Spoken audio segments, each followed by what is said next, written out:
I'm recording. Hey, check it out. Works all right. Yo. All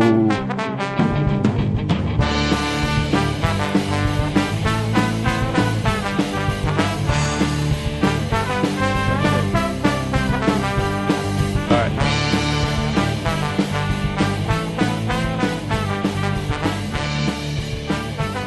Yeah. Yeah. Yeah. This is just a test. Oh, look, the CPU load is very low. I think it's actually viable. Oh, cool. Yeah, Hell look, and it only used 7 out of 16 RAM.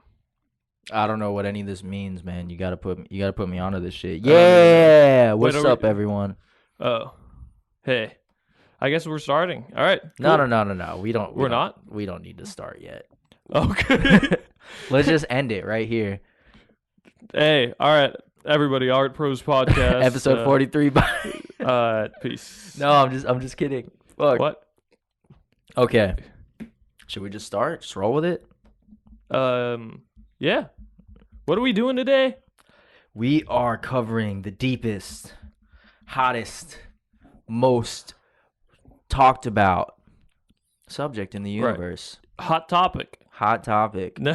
We are covering Hot Topic today. We're going to go through the history of the illustrious mall store known as Hot Topic, where all your friends in high school used to get their cool Nirvana t-shirts. What's up, everyone? This is the Art Pros Podcast. Today, we're podcasting live in Baltimore. Hot Topic, your favorite mall store. The reason that the beginning sounded extremely confusing was because of some technical things that Gage and I were working through. What we have set up right now in our extremely high-tech environment is a overhead video camera that is broadcasting live as we record drawings and doodles by the art pros themselves.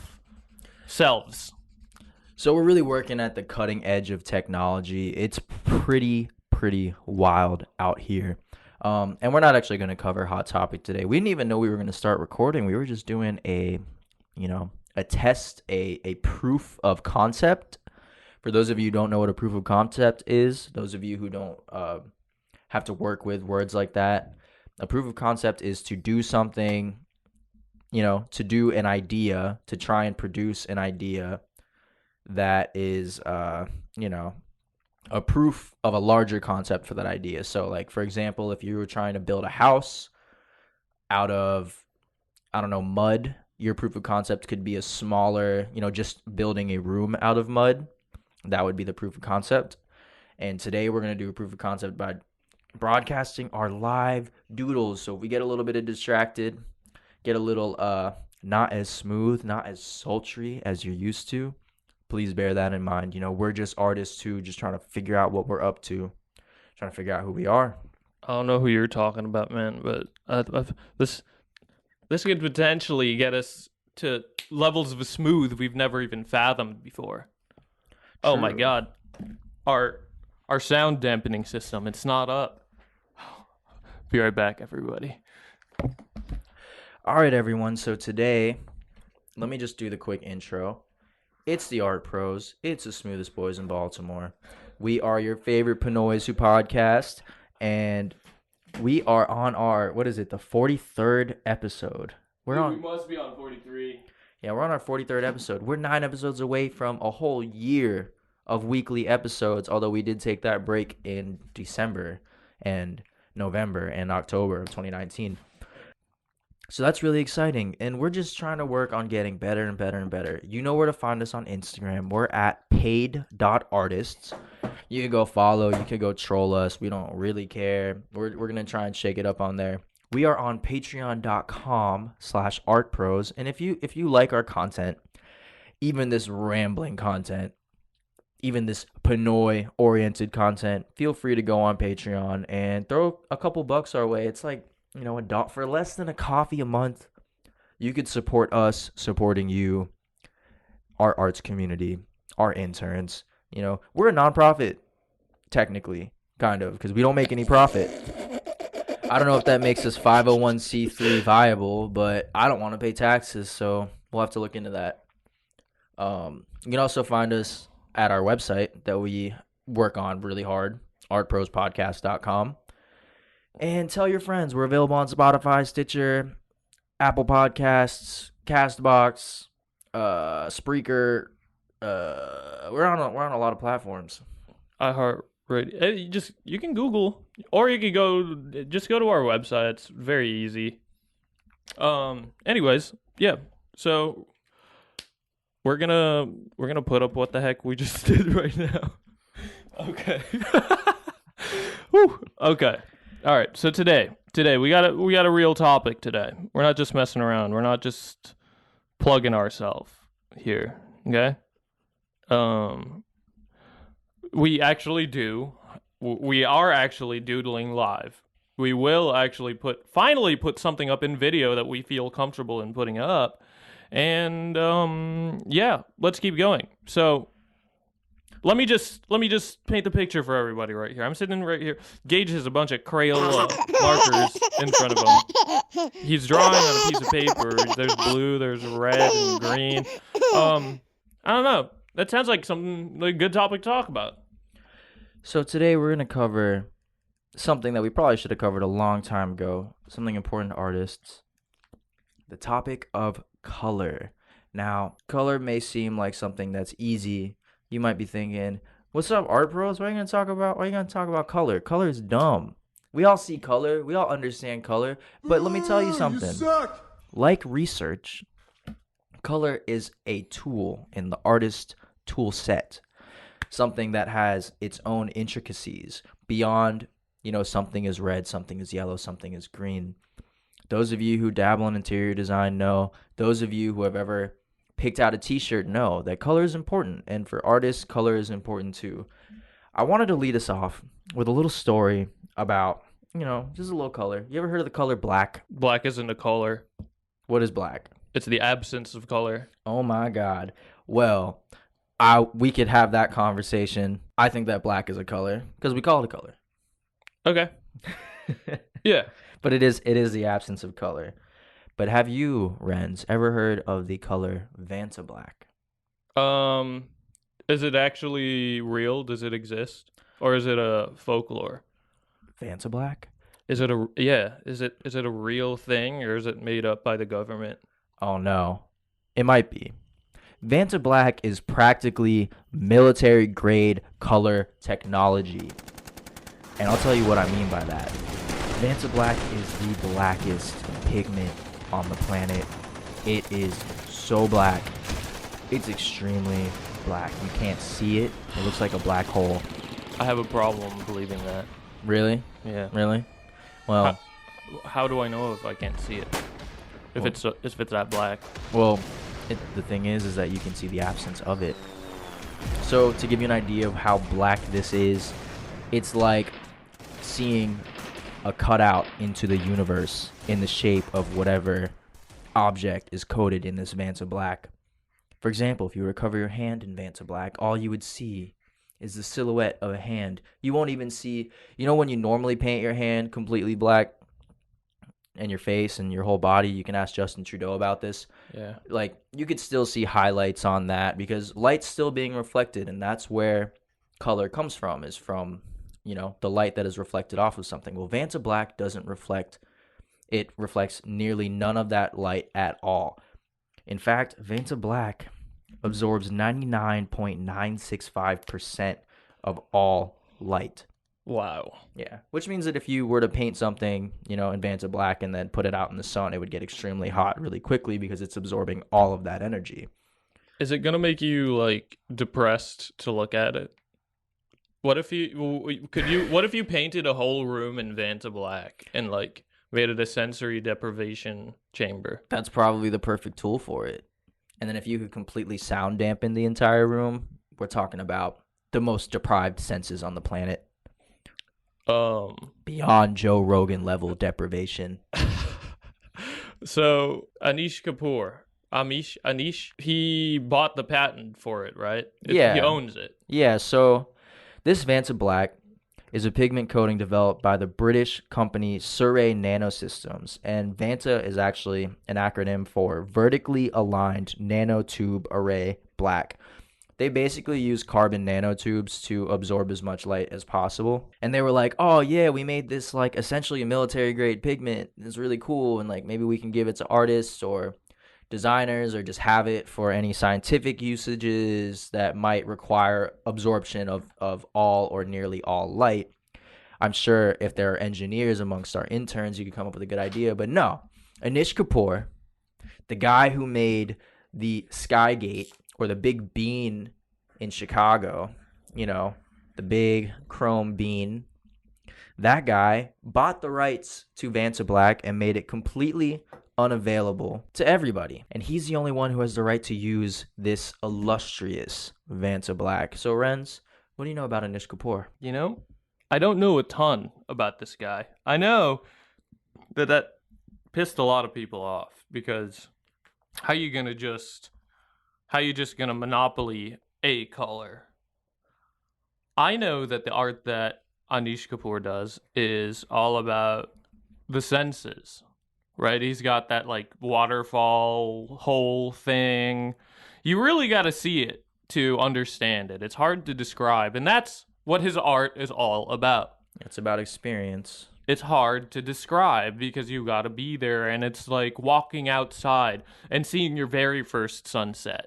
It's kind of like that, but he wants to make art that feels like that. Kind of like one of my favorites is the one in the gallery in Italy, and it is that big red chunk of paint that looks like it's being shoved through a big archway within an old museum. Have you seen that? That's pretty cool.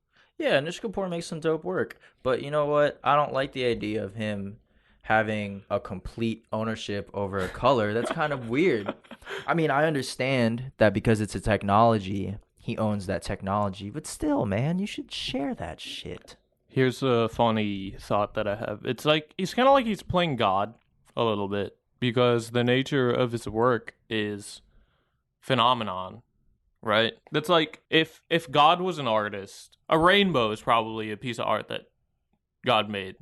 Not to discriminate against anything else. Like, I'm sure everything God made is a work of art anyways.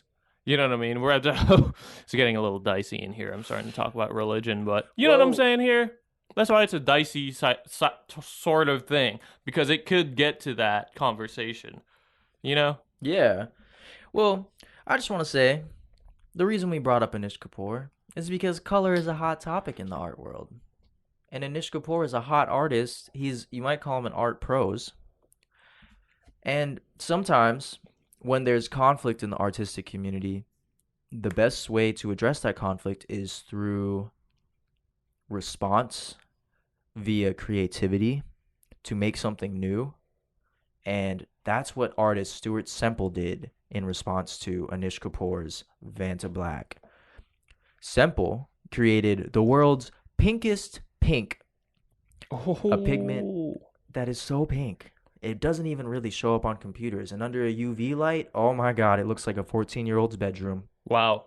Yeah, wow. And he made it available to everyone except for Anish Kapoor. Except Anish Kapoor got his hands on it. Ooh. Yeah. And sent him a middle finger, flicking him off with that pink pigment right on the tip of it. Is that true? That's true, yeah. It's probably part of a marketing campaign for Semple's next project. They're in on it? They might be in on it because immediately after, Semple created a pigment that is 99.6% light absorbent.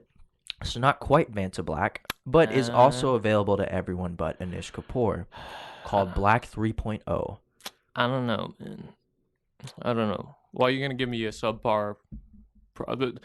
Because I can tell the 0.1%. Yeah, why do you... I mean, we don't want a subpar pigment. Semple, you need to get on this and outdo Surrey Nanosystems. You need to outdo them and prove that artists can do it just as good as scientists. Like, bro, you can't do 0.2 more. Yeah, come on, 0.2. Let's make it 99.999%. Let's get this guy a basketball coach. He's gonna make him go 110. Oh yeah. We could get Samuel L. Jackson from Coach Carter. Coach Carter. Yeah, make I him like go that movie. 110%. That's a really good movie. Gets me emotional. So the reason why we brought that up is because, it's a lot meaner in these art streets than you think. We got people out here trying to make monopolies on the color black. Just because it's the black is black. It's the black you see when you open up your computer and then you turn it off and your heart starts to ache because you're not attached to the internet anymore. That's how black it is. Ooh. It's as black as your teenage daughter's soul. Oh man. When she's thinking about My Chemical Romance. This is creeping me out. Yeah. So today we figured we'd talk a little bit about colors. It is a tool, and sometimes it's a highly viable tool for getting creative ideas out and about. Renz, what's your opinion on colors? I'm thinking right now, like, the audience is probably feeling like, Renz Gage, how do you think you can talk about color in an hour? Well, here, let me tell you all of the things, the important things, immediately about why color is important.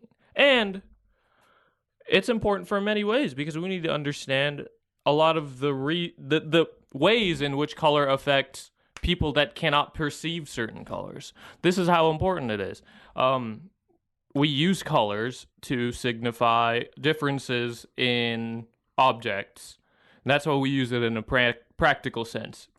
For example, a stoplight has red, has yellow, and has green.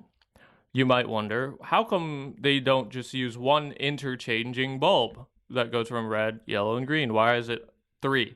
Well, that's for people that are colorblind.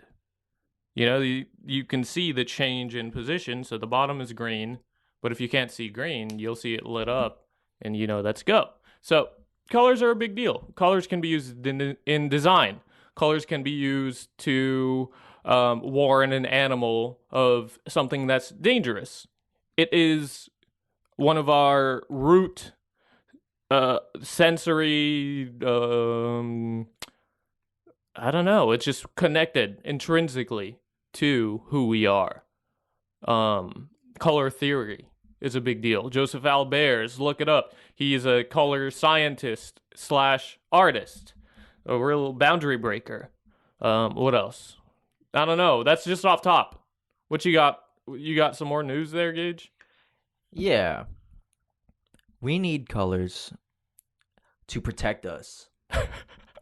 We developed the ability to see colors in order to protect ourselves.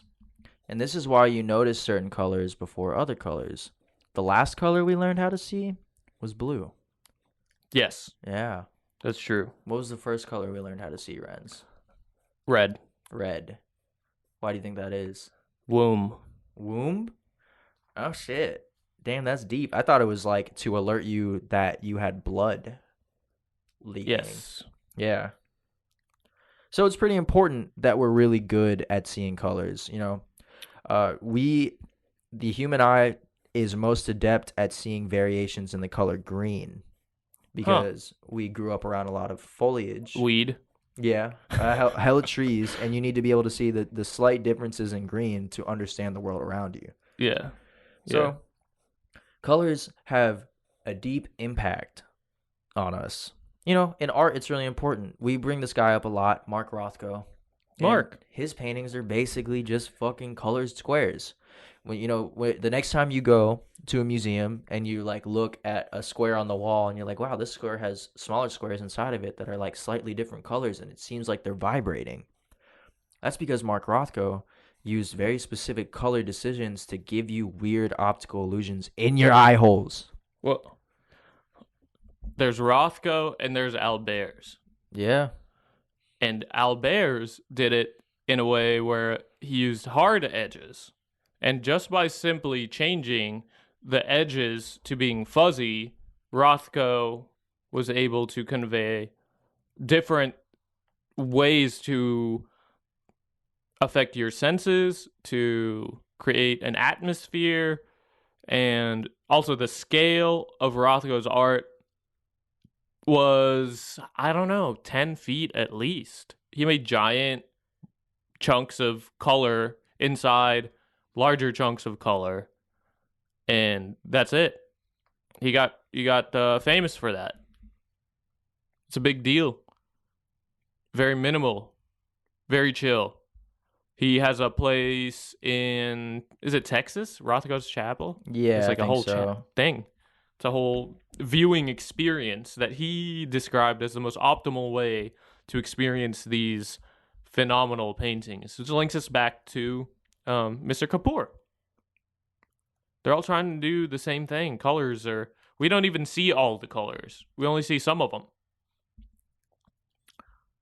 Gage, did you know that the mantis shrimp can see the most colors? In the world? I don't know. I had no idea. I gotta ask one. The mantis shrimp. I'm going to look that up right now. See how many colors it could really see. Have you ever heard of redshift and blue shift In relation to computers, or what is it? in relation to stars and galaxies? The Matrix? So, redshift and blue shift describes how light shifts towards shorter or longer wavelengths. As objects in space move closer or farther away from us, the concept is key to charting the universe's expansion. So that's important. Scientists look at whether the light coming from a star is shifting blue, as in moving closer to us, or the light is shifting towards the red part of the wavelength, as in moving farther away from us, in order to tell how far is the universe expanding. So color goes way beyond something that's pretty. It goes way beyond my feels, and it starts getting into science, you know. But we're here at the Art Pros, so color is extremely valuable to us, and we think it's a tool for artists that is beyond, you know, coming up with what we would call a cohesive style, right? A cohesive style. Yeah, but would you say that you, Renz, as a painter, have a color style? Yes, I have preferences. I like to use a certain selection of colors, primary, because it makes sense to me. And I can mix most colors from primary colors. And if I want to get a little bit more interesting, I'll do like a variation of that primary color. So most of my colors are red, blue, and green. And maybe I have 2, 3, 4 of like a purple, a gray. I like grays because it makes the colors you mix different. If you have like a nice gray, a cool gray or a warm gray. Yeah. Yeah. Let me tell you something, man. I don't believe in the color brown.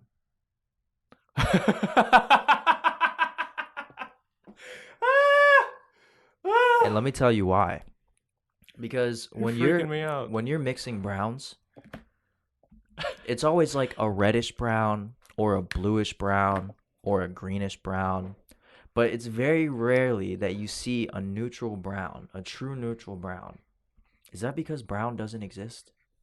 Does orange even exist as a color? Orange is a saturated version of brown, pretty much, right? Yeah.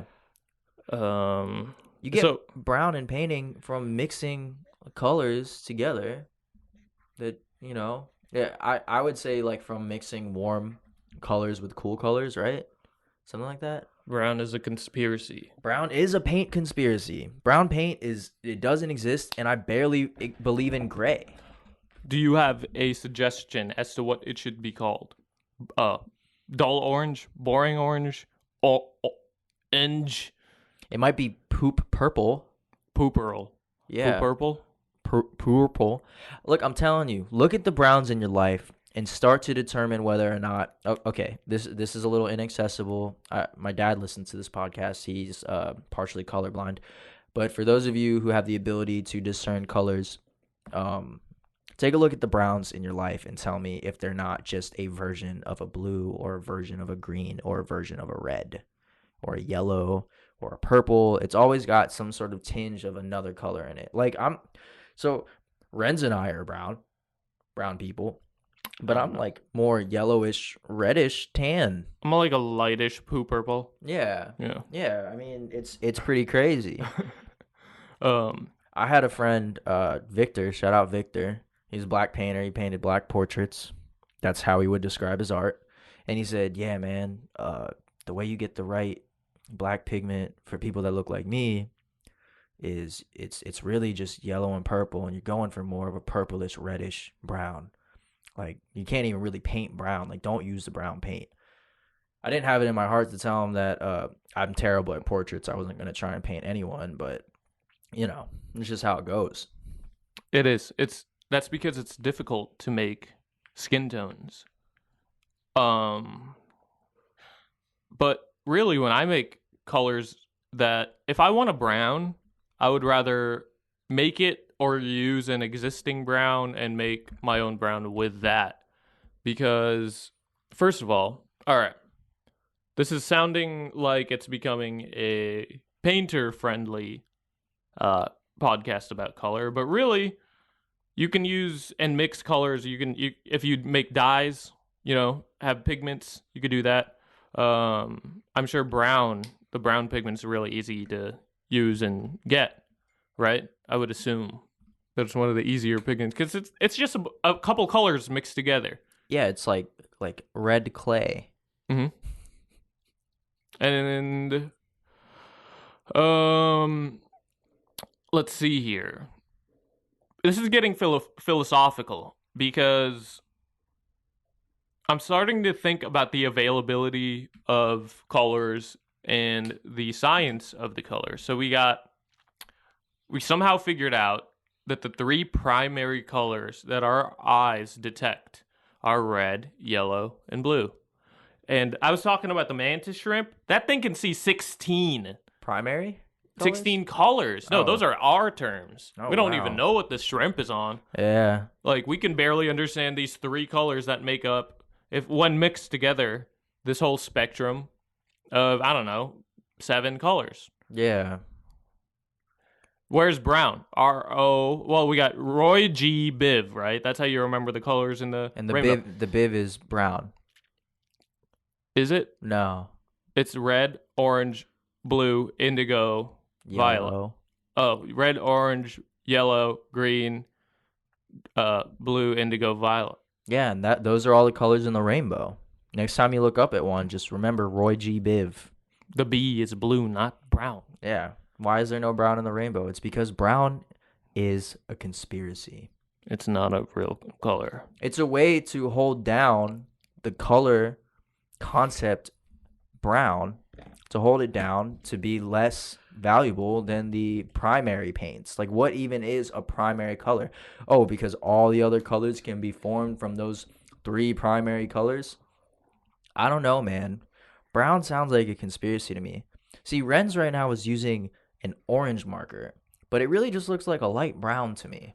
Yeah, it looks like a light. It definitely looks like a light brown. And I'm pretty sick of the world trying to brown wash me. I'm feeling brown washed right now. Yeah. You got a good point there, actually. Yeah, right? This is real. It looks really brown.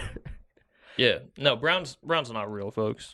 Okay. Just like gray. Yeah. Gray's not real. Gray's not real. I mean, mix white and black. Like Ren said earlier, black is the absence of color. How do you mix color with nothing? This is science, folks. It's science. This is what you're listening to us for. Science. So let me tell you guys something. If you are an artist and you use colors and you're just starting out, you're an intern, let me tell you something. Color changes dependent on the light in the room because color is a reflection of the light.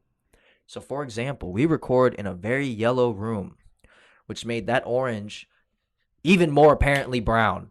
Yes. Yeah. Wait, so is every color brown? Every color can be brown. Fuck. If you mix them together enough.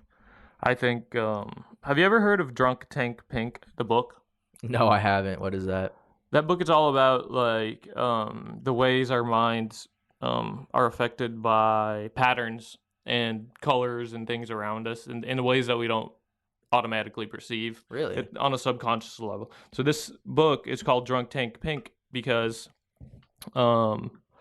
they have That's a this blue-brown room, this drunk tank painted pink in, I don't know, Las Vegas, somewhere they wanted to test it out. And they found out using real life math numbers that when they put people in the pink drunk tank, they aren't as aggressive. Really? That's what they say, yeah. Why do you think that is? Because, I mean, color affects us in ways when we just look at it. That's why people describe colors as feelings. Like red means hot. Blue doesn't mean hot. You know what I mean? It's not commonly accepted as hot because ice is not red all the time. Ice is more likely to be like white or whatever it reflects. But red is always the color of fire, and it's hot. I always thought people thought ice was blue because the only color that icebergs could reflect was the sky. Sure. Yeah. The same thing with the ocean, right? The ocean doesn't have a natural. Well, I'm sure that the particulates in the ocean have a natural color to them, but I don't know if water has a natural color to it. Yeah, I was listening to a different podcast about color. Whoa! And a different podcast. Yeah, just a second ago. I was listening to it as we were, while I was off the mic. Oh, okay. No. But anyway, yeah, it was talking about why you mentioned earlier that blue was the last color we saw, quote unquote.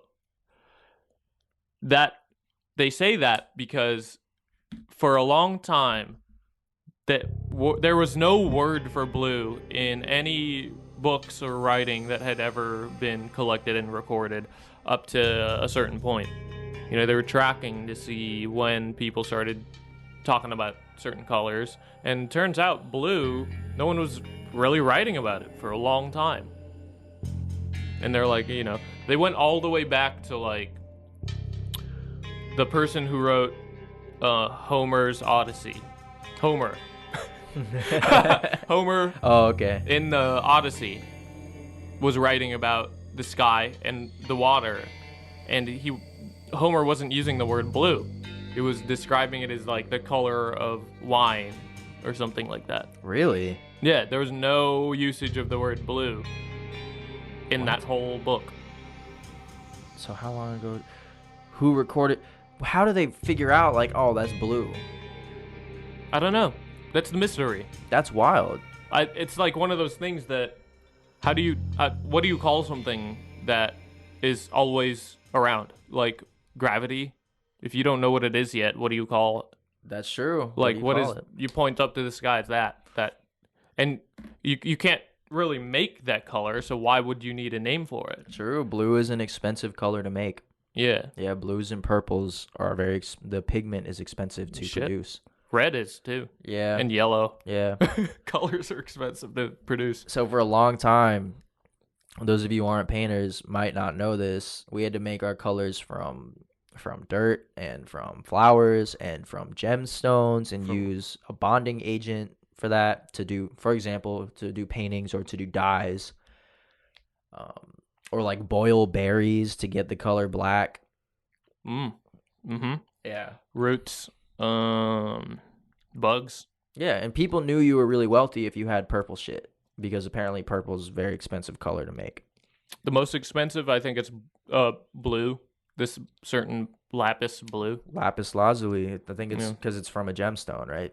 Yeah. Yeah. So you need to literally have slaves mining out of a mountain this gemstone, then you have to break it down, clean it out, get all the dirt out so you don't get a really brown blue just to make, some blue pigment. What? So you can poorly paint the sky? Man, I think we bit off a little bit more we can chew with this topic. No, screw that. We bit off more than we can blue with this topic? We're the perfect podcast to cover this. Such a big topic in a short amount of time. Okay, let's see. When was the first time you jumped into the world of controlling color? Man, when you're in middle school and you live in this like beautiful consumer society and you're like, oh, I want to be a skater, bro. I want to be a skater. I'm going to be a skater. Because all skaters, they dress cool. They got a lot of friends. I was like, damn, let me get some cool clothes. Let me become a skater. And what's important about becoming a skater is that you can find bright poppy colors that match your black skinny jeans. And I would say that for me, that is really what, when I started thinking about the interaction between colors, I began to notice that pink and black, for me, in my tastes, and based on common reception of my peers, did much better than, for example, you know, a old navy, like a navy blue and a black Mm. back then, you know? Mm-hmm. And that's when I started thinking about the interaction of colors. And I began to really, really start doing that. And then, when you start painting, the first thing you want to learn is how to mix a color, how to mix the color that you have in your head if you can visualize it. But then after that, you really got to start thinking about the interaction of those colors together. Mm-hmm. And, can I put this red next to this blue? Will it dull it out? Is this the right black to use? Because sometimes you want like a really dark purple black. Sometimes you want like a yellow black. They'll have different feelings next to other colors. And if you're out in a museum or you're looking at art, start to pay attention to the types of colors that artists use and the intricacies of those colors, because colors, much like, colors in art, much like colors on people, is a very complex topic. It's much more than the conspiracy that is brown, or the ocean is blue. It's a very complex thing to work with, and it's a huge monumental tool. When did Yeah. you first start thinking about interaction between colors, Renz? Oh man. When I decided to level up and paint with oils, I started drawing with pencil and pen. I liked it. It was enough. Color was intimidating. Color is intimidating because just thinking about paint, it's like this mysterious, goopy substance. What do you do with it? Will you screw up and waste $6 of paint? One color of paint for $5? That's on the lower end, And we're here, we're professionals. We're using the good paint. We got everything on the line. Our tuition, our lunch money. So I was nervous. I was like, I'm moving into this world. And I jumped in. And luckily, I had an instructor who recommended that we start simple. You start with one or two colors at first, and you paint something for practice. You paint yourself a Sprite bottle. Just use green, white, and black. Just practice. And then when you're comfortable, moving the goopy stuff around, then you can move on to a different color, and then you just add more and more colors, and you really just got to mess around. Go ahead, do something fun. You have to play with the colors to learn what they do. You have to see it and feel it. Sounds corny, but that's what I learned. It was intimidating. I decided I wasn't going to figure it out unless I tried it. It's the only way. You can't just look at them. Definitely not. And, another good thing that you can do is you go down to, so we went to an art school, right? And I know you remember this, Renz. Do you remember when they made us buy those fucking what is it called? Color Aid? Color Aid. So do you want to explain what Color Aid is? Color Aid is very accurate prints of colors. They cost like fucking $90 for a box of colored paper. It's like 200 cards of colors, and it's just colors. Yeah. So in art school, when you start learning about the interaction of color, typically following Joseph Alber's book, The Interaction of Color, we bought these fucking $90 nothings, like these, as if we didn't have ample access to other ways of making colors, to cut paper and put them next to each other to start understanding that like a really warm green and a really cool red will cause the red to recede and the green to come forward. And sometimes if you put an orangish yellow next to an orangish blue, it'll look different than if you put that same exact orangish yellow next to an orangish red. So you spend $90 on that shit and you do that. But for those of you out there who aren't in like art school, go down to the Home Depot, get the free paint samples, and then that's how you can start testing the interaction of color. And I'm sure those of you who watch HGTV know that they do this all the time. But start cutting up stuff and putting them next to each other and being like, damn, this black looks extra hard next to this orange, and it looks even doper if there's only a little bit of the orange, but it looks kind of stupid if it's more orange than black. And like that's where the interaction of color and those feelings start to come from. And that's a tool. Man, you know who the king of color is in the world? Pantone. Pantone. Oh, Pantone. You know why? Big color. Because they standardized color. They standardized the names, the numbers of color through their system until they became the best at it. I didn't know that. Yeah, Pantone. Pantone? Are they an old company? Do you have that pulled up? Jamie, pull that up. 1962. Thanks, Jamie. Damn, so we didn't even have a unified color system until 1962? Well, what happened was this brilliant mind was I think they worked for a printing company, if not they owned it, and they eventually realized that they can make a lot of money by standardizing the colors that they used for their prints.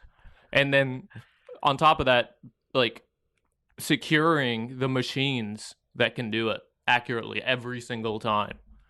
And let me tell you guys something. Those of you who use Photoshop or Illustrator, Pantone got the contract with them to make their color system the specific color system of Adobe. So, yeah. And there's a science too. It's science and machinery that they're like, all right, let's just make this an accurate system. That's honestly such a flex too. Yeah. And on top of all that, guess who else? Guess who runs the color of the year? Who? Pantone. Whoa! Pantone, baby. Pantone's got it. Pantone. So you're telling me that Nike, Under Armour, Coca-Cola, Pepsi, Reddit, Instagram, Facebook, the UN, they all pale in comparison in terms of color authority to Pantone? Nobody's better. Pantone. Holy shit. No, yeah. All right. Fashion. They own fashion. Fashion relies on Pantone to create the future of fashion. The color of the year. No. Here's the thing. Yeah. They don't fashion color since the dawn of mankind. I'm getting hyped. Purple was the color because it was a symbol of status. You had some purple on, might as well be wearing those or Virgil Abloh shoes with the quotes on it and the red tag. That was what that was like. You got purple on? What are you, King Henry VIII? Yes. Shit. That's what I'm saying. So you're following me, right? And then these days, Pantone's looking ahead. They're saying, look at these people. Look at these fashion people. We know what colors they're wearing. We know it's in. We know pastel colors are in these days. You know what I'm saying? The tans, the muted pinks and purples of the Yeezy brand line, and now everyone else, and red block supreme colors. That's not really a fashion trend, but you see what I'm getting at here, right? Like, I see exactly where you're getting at. That chalky pastel is in. And guess who consulted these fashion people? Pantone. So they actually sit in rooms. I read this in a magazine. Oh, wow. They sit in rooms together with big moguls. Big. Like we're talking like Elon Musk? Bigger. Maybe. I don't know. Probably. Grimes? I'm talking about people with names you can't even pronounce because they're in foreign languages. So they sit in rooms and they say, what's going to be next year's color? Because we want to be making it before anybody else makes it. And then we want to make the wave. We're making the wave for 2023. They're already sitting there. They already know. And you know who else knows? You know who else they look to for advice? Who? That isn't Pantone? Tumblr. Really? Yeah. Sometimes Tumblr cats got that sense of what will be good in 2 years after people get tired of wearing faded pink sweatpants. You're telling me that that Tumblr blogs have a say in what Nikes I'm gonna buy next year? They don't always know. Damn. You know, it's free to look at your Tumblr. And if you got style, someone might see your stuff on Tumblr and be like, I want to do that. So you're telling me right now, as I live and breathe, that Crayola, the crayon and marker company that this episode is sponsored by, imagine, Yeah. is not king of the hill, does not participate in the Pantone monopoly. Nah. Crayola's child's play. But Crayola makes up colors all the time. Look, I'm looking at, what is it? This marker I have in my hand says Tiger Orange, aka light brown. We're not talking about kids stuff, Gage. We're talking about grown adults with Ferraris. We're talking about who's going to buy the next Prada. We're talking about grown adults who have 401ks that are in the shitter right now. What's the next Prada color? What's the next Prada line color we're going to focus on for the future, everyone? Now, we've got our mood board on the wall, and we found all these great, absolutely amazing pictures from the what's the Tumblr profile name? D's. And we put them up on our idea board here. Why don't just everyone take a second, take a deep breath, and gather what really popped out, what inspired on your trip to the coffee shop. What are you seeing on the internet, on Instagram these days? And then they sit there and they probably like steal our ideas that we post online. They probably do. In case you guys couldn't hear it, Renz's eyes were closed that entire time. I was in the room. He was in the room. He was that Pantone exec who, despite the value of their color choice, can't even take a second to open their eyes and see the beautiful color of the drawing that their child drew for them in Crayola crayon right in front of their face. Dude, I felt like Meryl Streep from The Devil Wears Prada. Mm-hmm. You look just like her. You know, where's my coffee? Sorry, sir, right away. I'm an assistant now. I'm really good at getting coffee. Man. No, I don't think I've gotten coffee for anyone once. Ever in my life that wasn't just my friend.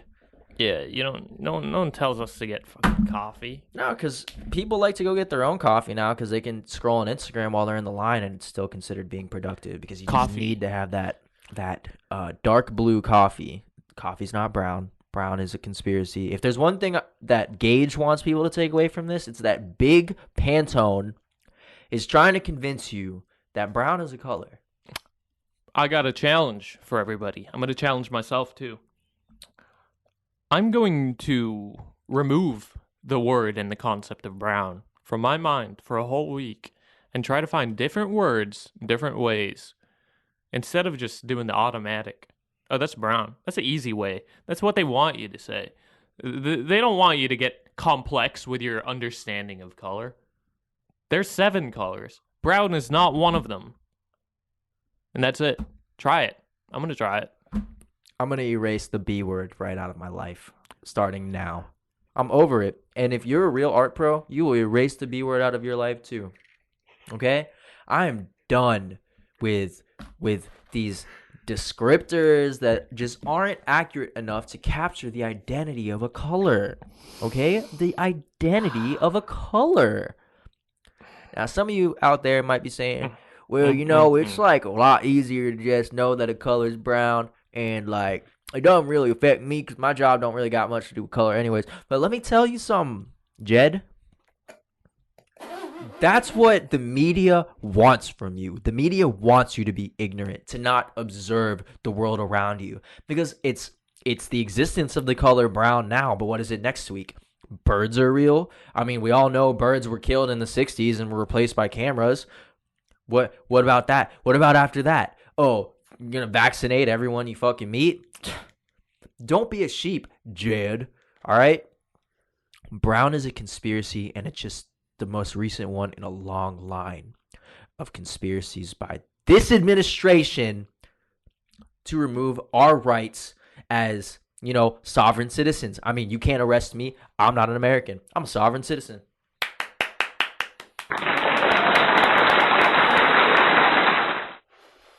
Oof. Ooh.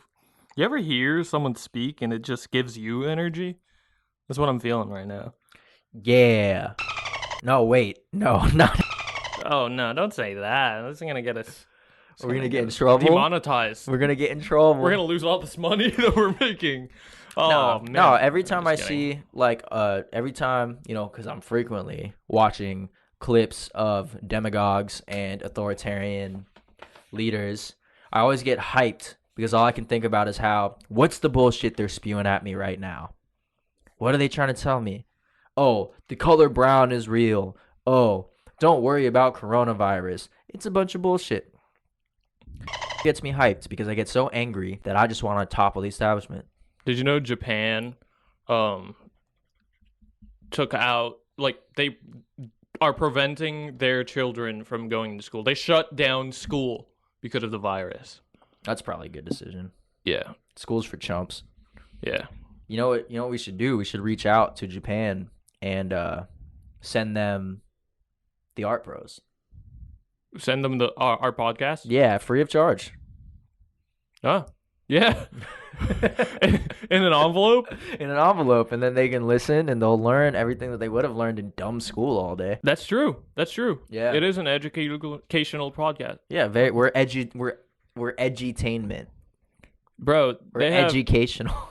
They have anime to teach them everything in life. Yeah, lucky Japan. Yeah. All it took was 2 nukes, and then they just skyrocketed way in front of us. Dude, honestly, all right. So I'm trying to draw Kanye West, but it looks a lot like the basketball player Draymond Green. So I'm just gonna make it Draymond Green. All right. You're kind of right. It does. Did you see that some basketball player shit himself like 2 days ago in a game? Brown is not real, Gage. Are you sure? It was a dark yellow. It was a dark yellow. Damn, I can't remember who it was. It's killing me. That sucks. Probably a good player. Who cares? Sometimes you shit yourself in the heat of the moment. What if he just shot like his 10th 3-point throw, 3-point shot because it was so good? Yeah, he was on fire. I think that's exactly what happened. I didn't watch the game. I just saw a picture of it on the internet. Damn, I feel like I'm in my own little world with these headphones on. It's pretty crazy. So Renz has been sponsored by his fiance.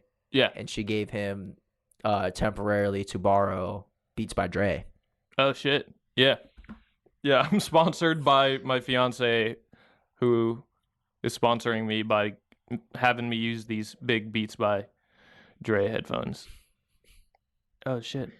So we've covered quite a bit on this journey of color. Yeah. My computer's running out of space. All right. So it looks like we'll have to call it here. Yeah. I was joking about the thing, by the way, everybody, in case any of you might think that we're secretly an evil podcast. We're the good guys. Is he? Is he joking? He didn't need... No, you will never see through my deception. I am totally wink, not a... Don't see through this. Ha ha ha.